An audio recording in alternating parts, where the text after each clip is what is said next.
Time to head on out and let's go get it.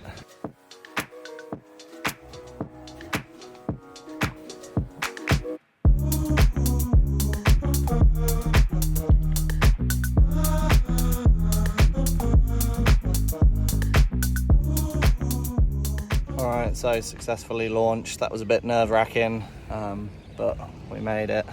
There was nowhere to tie off to, or there was somewhere to tie off to, but I got on the ski, thought I'd go over to a jetty and then realised that it was private. So anyways, time to head on out and let's go get it. We are off and at it. The conditions look amazing. I'm sorry that this is a really short video, guys, but I just wanted to get the video out. I should have done more videoing on the day. But I really want to document this part of the wet mammal journey. This was my first solo launch of the ski. Headed out, the conditions, as you can see, were just a bit ridiculous. Had to open up when I could. When I got out the front of the estuary, there's obviously a little bit of chop, bit of swell happening. I was super excited for this, like absolutely frothing my head off. The Seadoo Explorer Pro in Australia actually comes with like a speaker setup. I had the speakers pumping on my way out, just like, yeah, full of adrenaline. I pulled up at one of the beaches nearby and I actually picked up my friend Andy, who was at the beach. I'd agreed to meet him there and then he would hop on and we'd go off for a spear and ski together. So I'm not actually diving solo, I am diving with my dive buddy Andy. I suit up, Andy's suiting up on the beach. We then head out. As soon as we get out the front, we see two sharks. So there's a hammerhead there and there was a bronze whaler as well. So big sharks, plenty of sharks and lots of bait. It's going to be an awesome day diving. Hop in the water. You can see here the bait is just going off its head. So it's looking very fishy indeed. Yeah, just gonna hop in. And the sounder doesn't lie, this thing is awesome. Andy stays on the ski, I quickly slip in first and I'm ready to go. I get the gun loaded using the Aim Right Wet Mammal collaboration spear gun, and it is just a beast of a roller. So I get the thing loaded, checking out all this bait, and the whole time I'm a little bit cautious of sharks. I mean, this kind of water, this time of year, like, it's not uncommon to get great whites here. I've seen footage of a fisherman catching a great white at this very point in March, like 3 years ago. So yeah, a bit cautious, but I'm diving down and I just basically want to check out what's down here and snoop on this ledge. You can get snapper at this spot, you can get kingies, you can definitely get Australian salmon and bonito, and with that many great fish up for grabs, it's worth diving over and over.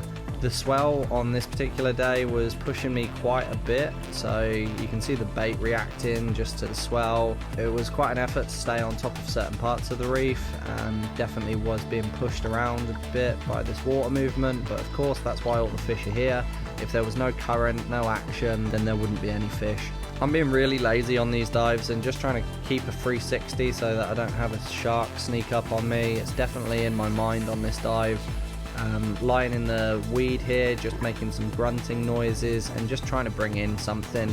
I expect at least bonito are going to be hassling these guys, but it would be great if kingfish were too, and I could get a nice shot on a kingfish. I head up to the surface, and as I head up, sure enough, I see a bonito. And I definitely don't recommend getting to the surface and then diving immediately back down. That is just a recipe for a shallow water blackout. But I hadn't been down there long and I managed to get some fresh oxygen into me and I dived down on him. Unfortunately, this guy decides to try and play around with me, and yeah, not great. This gun tracks brilliantly through the water. You can see I'm following the bonito quite nicely.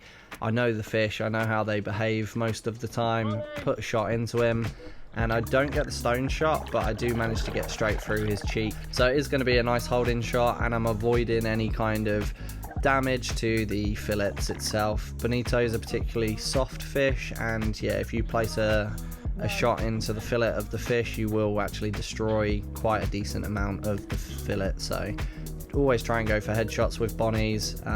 It's worth taking the time and actually going for it. Next up, we're going to icky him, so stab him in the head, kill him because if I failed to do it on the shot. And then we're going to rip the gills out, get as much of that blood out as possible. Bonito can go really fishy and the meat can taint pretty quickly, so you've got to eat them quick. And if you don't bleed them, honestly, they go to trash a lot quicker.